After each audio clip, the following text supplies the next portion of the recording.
The following is the short story Wandering Willie's Tale, taken from Red Gauntlet by Walter Scott. I'm not Scottish, so I won't be attempting a Scottish accent throughout. However, much of the story is in a form of Scots dialect, and I will be using the dialect as it appears in the text. My apologies for any mispronunciations. You might have heard of Sir Robert Redglent of the Ilk, who lived in these parts before the dear years.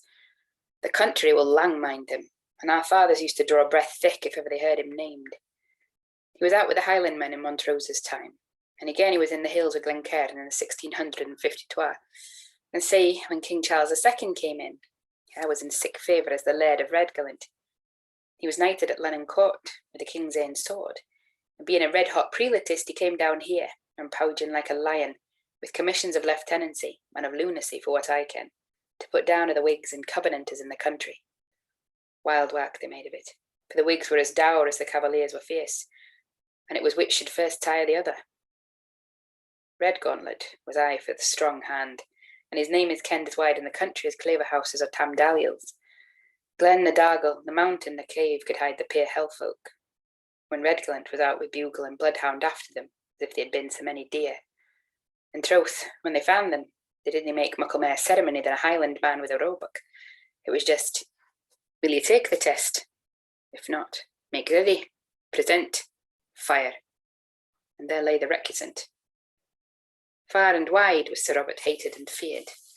Men thought he had a direct compact with Satan, that he was proof against steel, and that bullets happed aff his buff-like coat like hailstones from a hearth, that he had a mare that would turn a hair on the side of Carryfraggins, and muckle to the same purpose. Well, of Wilk made anon. The best blessing they word on him was Dale's scope with Redgauntlet. He wasn't a bad master to his own folk, though, and was well enough liked by his tenants. And as for the lackeys and troopers that rade out with him to the persecutions, as the Whigs cared these killing times, they would have drunken themselves blind to his health at any time. Now, you're ken to that my gudesire lived on Redgauntlet's grund. They ca' the place Primrose now. He had lived on the grund and under the Redgauntlet since the riding days and lang before. It was a pleasant bit, and I think the air is colorer and fresher there than anywhere else in the country. It's deserted now, and I sat on the broken door cheek 3 days since and was glad I couldn't see the plight the place was in. But that's a wide of the mark. There dwelt my gudesire, Steenie Steenson, a rambling, rattling shiel he had been in his young days, and could play weel on the pipes. He was famous at hoopers and girders. Cumberland couldn't touch him at jockey Latin, and he had the finest finger for the backlilt between Berwick and Carlisle. The like of Steenie wasna the sort that made Whigser, and so he became a Tory, as they ca' it, which we now call Jacobites, just out of a kind of necessity, that he might belong to some side or other. He had nae ill will to the Whig bodies, and liked little to see the blood ran, though, being obliged to follow Sir Robert in hunting and housting, watching and warding, he saw muckle mischief, and maybe did some that he couldn't avoid. Now Steenie was a kind of favourite with his master, and kenned other folks about the castle, often sent for to play the pipes when they were at their merriment. Old Dougal MacCallum, the butler, that had followed Sir Robert through good and ill, thick and thin, pool and stream, was especially fond of the pipes, and they gave a gudesire his good word with the laird, for Dougal could turn his master round his finger. Well, round came the revolution, and it had like to have broken the hearts both of Dougal and his master, but the change was not altogether so great as they feared, and other folk fought for. The Whigs made me unco crowing when what they do with the old enemies, and in special with Sir Robert Redgauntlet, but there were o'er many great folks dipped in the same doings to make a spick and span new world. So Parliament passed it easy, and Sir Robert, bating that he was held to hunting foxes instead of Covenanters, remained just the man he was. His revel was as loud and his hall as well lighted as ever it had been, though maybe he lacked the fines of the nonconformists that used to come to stock his larder and cellar, for it is certain he began to be keener about rents than his tenants used to find him before. Then they behoved to be prompt to the rent day, or else the laird wasn't pleased, and he was sic an awesome body that nobody cared to anger him, for the oaths he swore, and the rage that he used to get into, and the looks that he put on, made men sometimes think him a devil incarnate. Well, my gudesire was nae manager. No that he was a very great misguider, but he had nae the saving gift, and he were 2 terms rent in arrear. He got the first brash at Whitsunday put o'er with fair word and piping, but when Martinmas came, there was a summons from the Grund officer to come with the rent on a day precease, or else Steenie behoved to flit. Sae work he had to get the siller, but he was well-friended, and at last he got it all straight together. 1,000 merks. The maist of it was from a neighbour they called Larry Larpick, a sinner, as the wind stood. He was a professor in the Revolution world, but he liked an hour or so of the world, and a tune on the pipes, well enough at a by time. On a bun, he thought he had good security for the siller. He let my gudesire owe the stocking at Primrose Knowe. Away trots my gudesire to Redgauntlet Castle, with a heavy purse and a light heart, glad to be out of the laird's danger. Well, the first thing he learned at the castle was that Sir Robert had fretted himself into a fit of the gout because he did not appear before 12 o'clock. It wasn't altogether for the sake of the money, Dougal thought, but because he didn't like to part with my gudesire of the Grund. Dougal was glad to see Steenie, and brought him into the great oak parlour, and there sat the laird with Leesom Lane, excepting that he had beside him a great ill-favoured jackanape that was a special pet of his. A cankered beast it was, and many an ill-natured trick it played. Ill to please it was, and easily angered, ran about the hale castle chattering and yowling and pinching and biting folk, especially before ill weather or disturbances in the state. Sir Robert called it Major Weir, after the warlock that was burnt, and few folk liked either the name or the conditions of the creature. They thought there was something in it by ordinaire, and my gudesire was not just easy in his mind when the door shut on him, and he saw himself in the room with neighbour but the laird, Dougal MacCallum, and the Major, a thing that hadn't chanced to him before. Sir Robert sat, or should I say lay, in a great armchair, with his grand velvet gown and his feet on a cradle, for he had baith gout and gravel, and his face looked as gash and ghastly as Satan's. Major Weir sat opposite him in a red lace coat, and the laird's wig on his head, and they, Sir Robert, gurned with pain. The jackanape gurned too, like a sheep's head between a pair of tongues, and ill-fed, fearsome couple they were.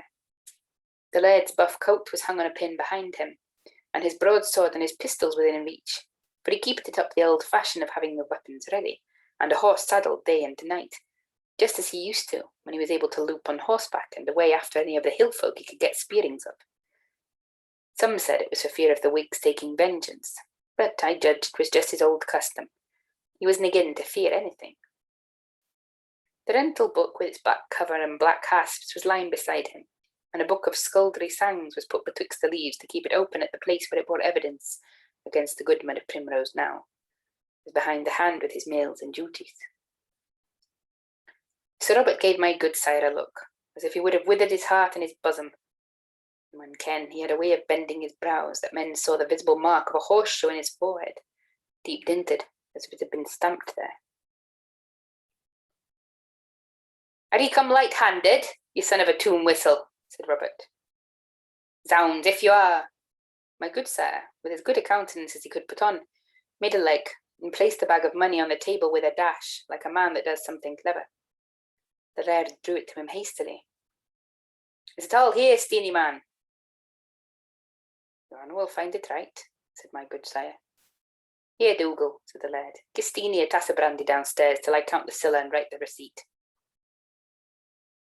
But they weren't well out of the room when Sir Robert gave a yellock that garred the castle rock. Back ran Dougal, in flew the liverymen, yell on yell gid the lord, ilk and more awful than the other. My gudesire knew not whether to stand or flee, but he ventured back into the parlour, where all was gone hurdy-gurdy, nobody to say come in or gae out. Terribly the laird roared for cold water to his feet and wine to cool his throat, and hell, hell, hell and its flames was aye the word in his mouth.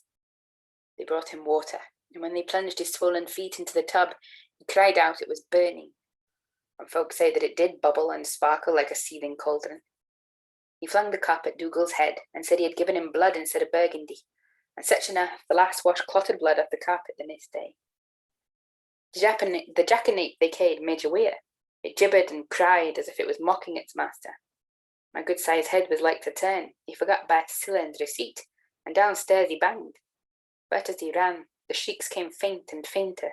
There was a deep-drawn, shivering groan, and word gaed to the castle that the laird was dead. Well, away came my gudesire with his finger in his mouth, and his best hope was that Dougal had seen the money back and heard the laird speak of writing the receipt. The young laird, now Sir John, came from Edinburgh to see things put to rights. Sir John and his father ne'er gaed rel.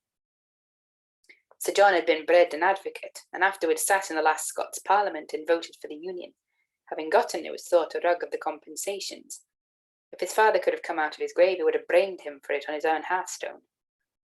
Some thought it was easier counting with the old rough knight than the fair-spoken young'un, but mair of that anon.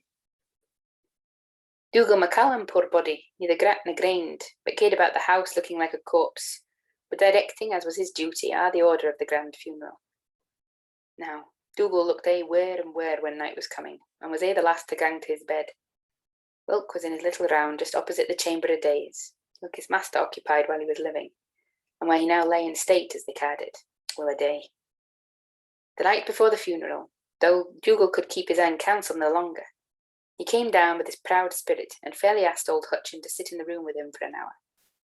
When they were in the round, Dougal took a taste of brandy to himself and gave another to Hutchin, and wished him all health and long life, and said that for himself he was nae long for this world, but that every night since Sir Robert's death his silver call had sounded from the state's chamber, just as it used to do at nights in his lifetime, to call Dougal to help him to turn him in his bed. Dougal said that being alone with the dead on the floor of the tower, for nobody cared to wake Sir Robert Gauntlet like another corpse, he had never dared to answer the call, but that now his conscience checked him for neglecting his duty, for though death breaks service, said MacCallum, it shall ne'er break my service to Sir Robert, and I will answer his next whistle, so be you will stand by me, Hutchin. Hutchin had nae will to the work, but he had stood by Dougal in battle and broil, and he would not fail him at this pinch. So down the Carlist sat o'er a stoup of brandy, and Hutchin, who was something of a clerk, could have read a chapter of the Bible, but Dougal would hear nothing but a blood of Davy Lindsay, which was in the ware preparation. When midnight came, and the house was quiet as the grave, sure enough the silver whistle sounded as sharp and shrill as if Sir Robert was blowing it, when up gat the two old serving-men, and trotted into the room where the dead man lay. Hutchin saw enough at the first glance, for there were torches in the room which showed him the foul fiend in his own shape, sitting on the laird's coffin. Over he coped as if he'd been dead. He could not tell how long he lay in a trance at the door, but when he gathered himself, he cried on his neighbour, and getting nae answer, raised the house, when Dougal was found lying dead, within 2 steps of the bed where his master's coffin was placed. As for the whistle, it was gone, hands and eye, but many a time was it heard at the top of the house on the bartizan, and among the old chimneys and turrets where the howlets have their nests. Sir John hushed the matter up, and the funeral passed over without mere boggle work. But now was over, and the laird was beginning to settle his affairs. Every tenant was called up for his arrears, and my gudesire for the full sum that stood against him in the rental book. Will away trots to the castle to tell his story, and there he is introduced to Sir John, sitting in his father's chair in deep mourning with weepers and hanging cravat, and a small walking rapier by his side instead of the old broadsword with a 100-weight of steel about it, or with blade cheap and basket hilt. I've heard their communings so often told over, that I almost think I was there myself, though he couldn't be born at the time. In fact, Alan, my companion, mimicked with a good deal of humour the flattering, conciliating tone of the tenant's address, and the hypocritical melancholy of the laird's reply. His grandfather, he said, had, while he spoke, his eye fixed on the rental book, as if it were a mastiff dog that he was afraid would spring up and bite him. I wish you joy, sir, of the head seat, and the white loaf, and the braid lairdship. Your father was a kind man to friends and followers, muckle grace to you, Sir John, to fill his shoon, his boots, I should say, for he seldom wore shoon, unless it were moles when he had his gout. Ay, Steenie, quoth the laird, sighing deeply and putting his napkin to his een. His is a sudden call, and he will be missed in the country. No time to set his house in order. Will prepared Godward, no doubt, which is the root of the matter, but left us behind a tangled hesp to wind, Steenie. We mun go to business, Steenie. Much to do, little time to do it in. Here he opened the fatal volume. I've heard of a thing they call Doomsday Book. I am clear it had been a rental of black ganging tenants. Stephen, said Sir John, still in the same soft, slicket tone of voice. Stephen Stevenson, or Stevenson. You're down here for a year's rent behind the hand, due at last term. Stephen. Please your honour, Sir John, I paid it to your father. Sir John. You took a receipt then, doubtless, Stephen, and can produce it. Stephen. Indeed, I had me time, an it like your honour, for nae sooner had I put down the siller, and just as his honour Sir Robert that's gane, drew it till him to count it, I'd write out the receipt he's taken with the pains that have moved him." "Oh, that was unlucky," said Sir John after a pause. "But you may be paid in the presence of somebody. I want but a talus qualis evidence, Stephen. I could go strictly with work, but no poor man." Stephen: "Truth, Sir John, there was nobody in the room but Dougal MacCallum the butler. But as your honour kens, he's e'en followed his old master." "Oh, very unlucky again, Stephen," said Sir John, without altering his voice a single note. "The man to whom you paid the money is dead, and the man who witnessed the payment is dead too, and the siller, which should have been to the fore, is neither seen nor heard tell of in the repositories. How am I to believe all this?" Stephen: "I didn't ken, your honour. There's a bit of a memorandum note of the very coins, for God help me, I had to borrow out of Trinity purses, and I'm sure that ilka man there set down will take his grit oath for the purpose I borrowed the money." Sir John: "I have little doubt you borrowed the money, Steenie. It's the payment to my father that I want to have some proof of." Stephen: "The siller mun be about the house, Sir John, and since your honour never got it, and his honour that was, can he have taken it with him? Maybe some of the family may have seen it." Sir John: "We will examine the servants, Steenie, but that is but reasonable." But lackey and lass and page and groom all denied stoutly that they had ever seen such a bag of money as my good sire described. What was word, he had unluckily not mentioned to any living soul of them his purpose of paying his rent. Keena noticed something under his arm, but she took it for the pipes.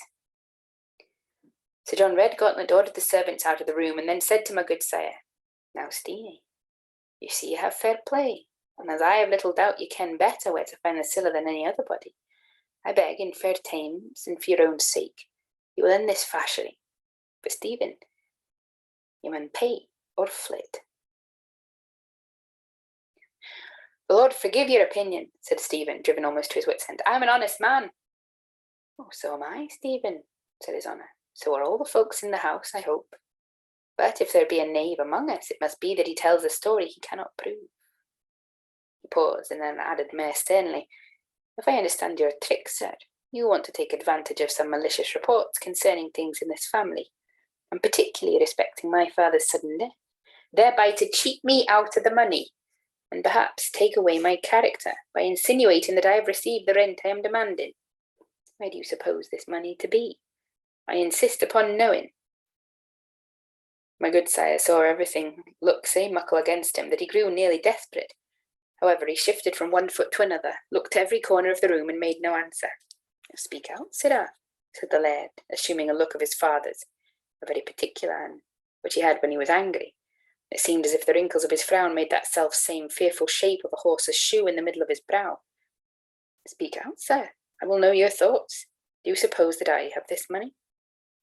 "Well, far be it from me to say so," said Stephen. "Do you charge any of my people with having taken it?" "I would be loath to charge them that may be innocent," said my good sire. "And if there be anyone that is guilty, I have no proof." "Somewhere the money must be, if there is a word of truth in your story," said Sir John. "I ask where it is, and demand a correct answer." "In hell, if you'll have thoughts of it," said his good sire, driven to extremity. "In hell, with your father, his jackanape and his silver whistle." Down the stairs he ran, for the parlour was no place for him after such a word, and he heard the laird swearing blood and wounds behind him as fast as ever did Sir Robert, and roaring the baillie and the baron officer. Away rode my good sire to his chief creditor, him they called Larry Liprick, to try if he could make anything out of him. But when he told his story, he got but the worst word in the way. Thief, beggar, and devourer were the softest terms, and so the boot of these hard terms Larry brought up the old story of his dipping his hand in the blood of God's saints, just as if a tenant could have helped riding with the laird, and that a laird like Sir Robert Redgauntlet. My good sire was, by this time, far beyond the bounds of patience, and while he and Larry were at Dale's speed the liars, was one chancy enough to abuse Liprick's doctrine as well as the man, and said things that garred folks' flesh grew that heard them. He wasna just himself, and he had lived wi' a wild set in his day. At last they parted. My good sire was right to ride home through the wood of Pitmurking. That is, for the black firs, as they say. I ken the wood, but the firs may be black or white, for I can tell. At the entry of the wood there's a wild common. On the edge of the common a little lonely change house. that was keepit them by an ostler, wife, that should have caught a tibby far, and there poor Steenie cried for a muchkin of brandy, for he had no refreshment the whole day. Tibby was earnest with him to take a bite of meat, but he couldn't think it, for he couldn't take his foot out of the stirrup, and took off the brandy wholly at 2 draughts, and named a toast at each.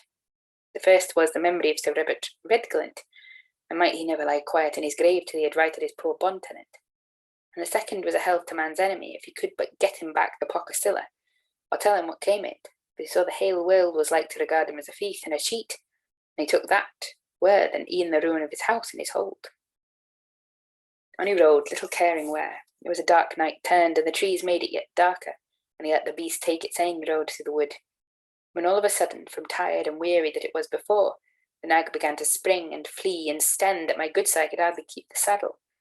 Upon the whilk, a horseman, suddenly riding up beside him, said, "That's a metal beast of yours, friend. Will you sell him?" So saying, he touched the horse's neck with his riding wand, and it fell into its old high-ho of a stumbling trot. "Ah, but his spunk's soon out of him, I think," continued the stranger, "and that is like many a man's courage, that thinks he would do great things till he come to the proof." My good sir scarce listened to this, but spurred his horse with, "Get in to your friend." But it's like the stranger was one that doesn't lightly yield his point, for ride as Steenie liked, he was beside him at the self-same pace. At last, my gudesire, Steenie Steenenson, grew half angry, and said to the truth half feared, and to say the truth half feared. "What is it you want with me, friend?" he said. "If you be a robber, I've nae money. If you be a leal man wanting company, I've nae heart to mirth or speaking. And if you want to ken the road, I scarce ken it myself." "Well, if you would tell me your grief," said the stranger, "I am one that, though I have been sair miscared in the world, am the only hand for helping my friends." So my gudesire, to ease his ain heart, mair from any hope of help, told him the story from beginning to end. "It's a hard pinch," said the stranger, "but I think I can help you." "If you could lend the money, sir, and take a lang day, I ken nae other help on earth," said my gudesire. "But there may be some under the earth," said the stranger. "Come, I'll be frank with you. I could lend you the money on bond, but you would maybe scruple my terms. Now, I can tell you that your old lord is disturbed in his grave by your curses and the wailing of your family, and if you dare venture to go see him, he will give you the receipt." My gudesire's hair stood on end at this proposal, but he thought his companion might be some humoursome child that was trying to frighten him, and might end with lending him the money. Besides, he was bold with brandy and desperate with distress, and he said he had courage to go to the gate of hell and a step further for that receipt. The stranger laughed. Well, they rode on through the thickest of the wood, when all of a sudden the horse stopped at the door of a great house, and but that he knew the place was 10 miles off, my father would have thought he was at Redgauntlet Castle.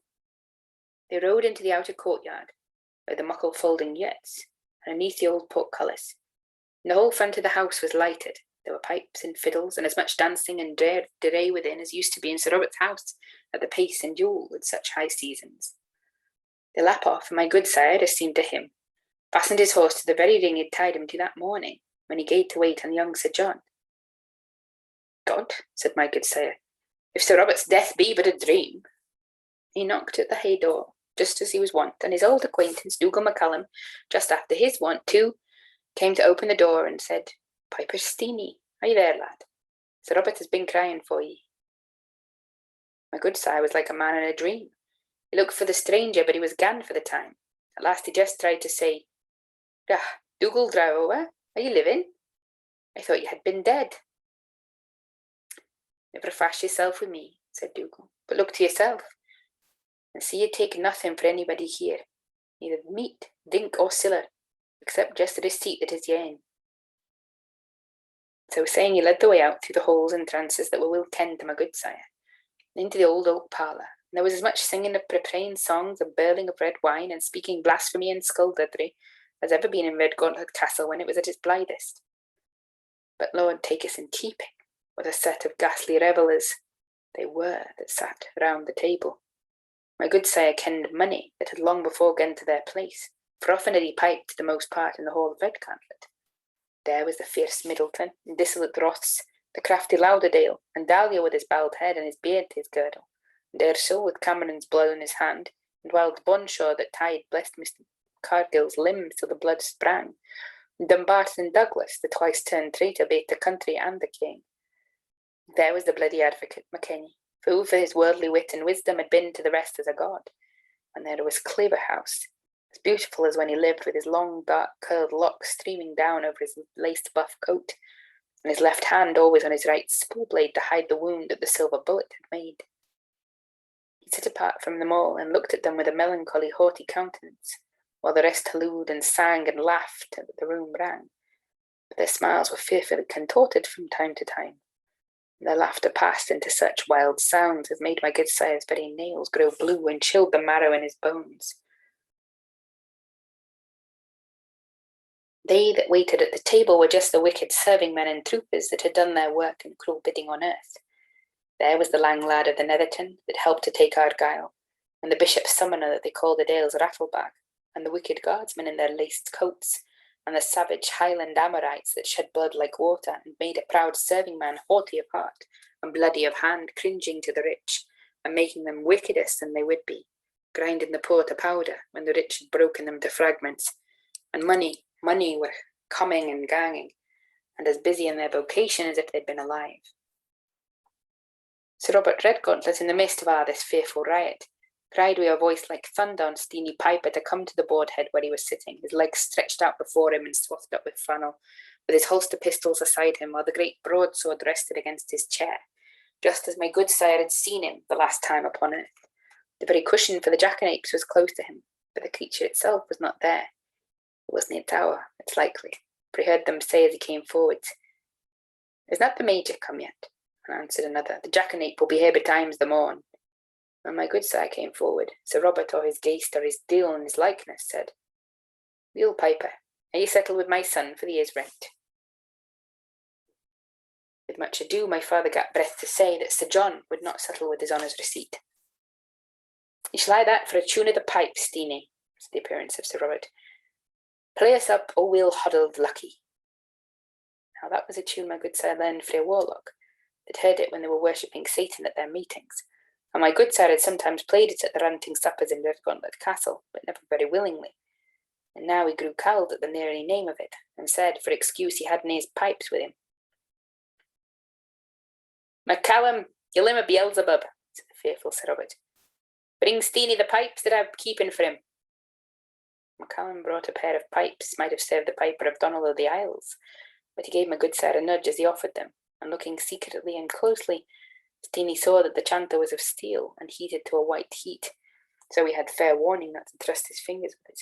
So he excused himself again and said he was faint and frightened, and had not wind enough to fill the bag. "Then you mun eat and drink, Steenie," said the figure, "for we do little else here, and it's ill speaking between a foul man and a fasting." Now these were the very words that the bloody Earl of Douglas said to keep the king's messenger in hand while he cut the head off MacCallum of Bombay at the Threave Castle, and that put Steenie mair and mair on his guard.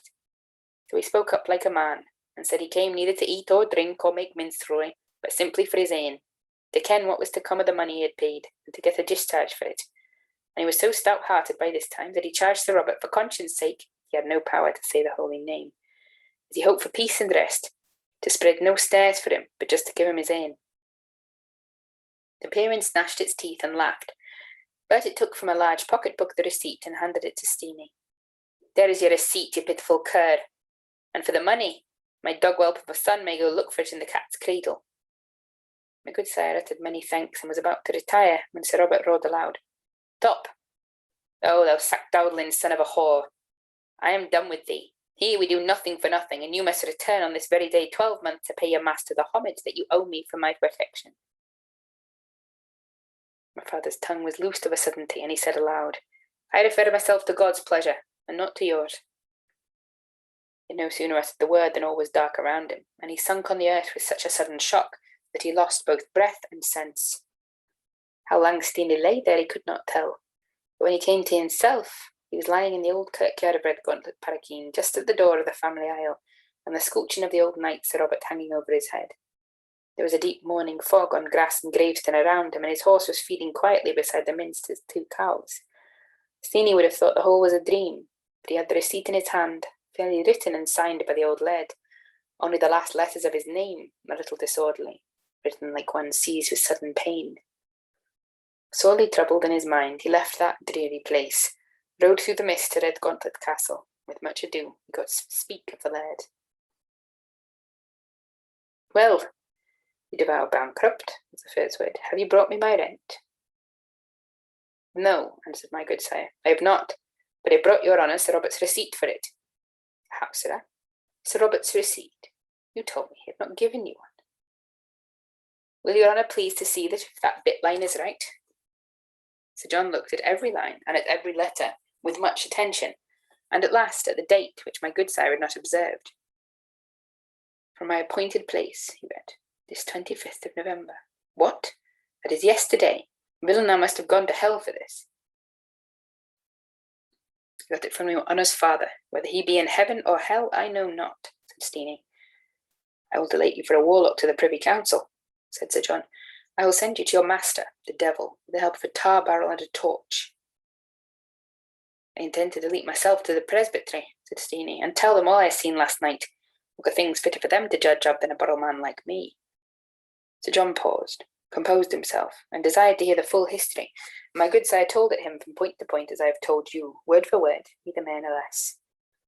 Sir John was silent again for a long time, and at last he said very composedly, "Steenie, this story of yours concerns the honour of many a noble family beside mine, and if it be a leasing making to keep yourself out of danger, the least you can expect is to have a red-hot iron driven through your tongue, and that will be as bad as scalding your fingers with a red-hot chanter.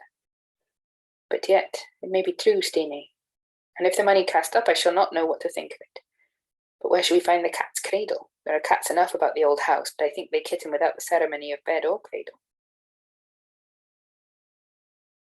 "We'd best ask Hutchin," said my good sire. "He kens a' the old corners about as well as another serving man that is now gone, that I would not like to name."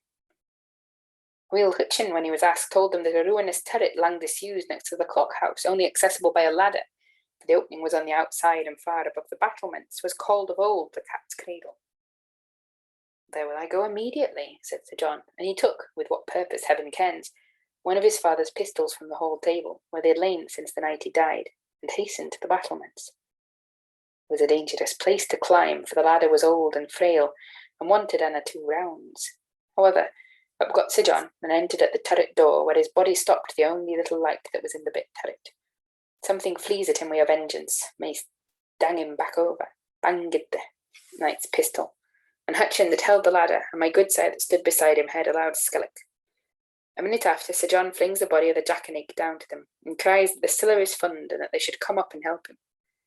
And there was the bag of siller, sure enough, and many other things beside that had been missing for many a day. And Sir John, when he had wiped the turret wheel, led my good sire into the dining parlour, and took him by the hand, and spoke kindly to him, and said he was sorry he should have doubted his word, and he should hereafter be a good master to him, to make amends. "Now, Steenie," said Sir John, "although this vision of yours tends on the whole to my father's credit as an honest man, that you should, even after his death, desire to see justice done to a poor man like you, yet you are sensible that ill disposition men might make bad constructions upon it, concerning his soul's health. So, I think, you had better lay the whole dildrum on the ill-deed treacher, Major Weir, and say nothing about the dream in the wood of Pickmerky. You'd taken o'er muckle brandy to be very certain about anything. And Steenie, this receipt," his hand shook while he held it out, "it's but a queer kind of document. We will do best, I think, to put it quietly in the fire." "Odd, but as for queer as it is, it's a' the vouch I have for my rent," said my good sire, who was afraid, it may be, of losing the benefit of Sir Robert's discharge. "I will bear the content to your credit in the rental book, and give you discharge under my own hand," said Sir John, "and that on the spot. And Steenie, if you can hold your tongue about this matter, you shall sit, from this time downward, at an easier rent." "Many thanks to your honour," said Steenie, who saw easily in what corner the wind was. "Doubtless I will be conformable to your honour's commands. Only I would willingly speak with some powerful minister on the subject, for I do not like that sort of summons of appointment with your honour's father. Do not call the phantom my father," said Sir John, interrupting him. "Ill, then, the thing that was so like him," said my good sire. "He spoke of my coming back to him this time 12-month, and it's a weight on my conscience." "I will, then," said Sir John. If you be so much distressed in mind, you may speak to your minister of the parish. He's a douce man, regards the honour of our family, and the mayor that he may look for some patronage from me. With that, my good sire readily agreed that the receipt should be burnt, and the laird threw it in the chimney with his own hand. Burn it would not for them, though, but away it flew up the lum with a long train of sparks at its tail, and a hissing noise like a squib. My good sire gave down to the manse, and the minister, when he had heard the story, said it was his real opinion, that though my good sire had gone very far in tampering with dangerous matters, yet as he had refused the devil's alms, such was the offer of meat and drink, and had refused to do homage by piping at his bidding, he hoped that if he held circumspect walk hereafter, Satan could take little advantage of what was come and gone. And indeed my good sire of his own accord long foresaw both the pipes and the brandy, not even till the year was out, and the fatal day passed, that he would so much as take the fiddle, or drink ysgolach or tippenny. Sir John made up his story about the jackanapes as he liked himself, and some believe till this day there was no more in the matter than the filching nature of the brute. Indeed, you'll no wonder some to the thrip that it was none of the old enemy that Dougal and my good sire saw in the laird's room, but only that one chancy creature, the major, capering on the coffin, and that as to the blowing of the laird's whistle that was heard after he was dead. The filthy brute could do that as well as the laird himself, if no better. But heaven kens the truth. Look first came out by the minister's wife after Sir John and her own goodman were bathed in the moulds, and then my good sire, who had failed in his limbs but not in his judgment or memory, at least nothing to speak of, was obliged to tell the real narrative to his friends for the credit of his good name. He might else have been charged for a warlock.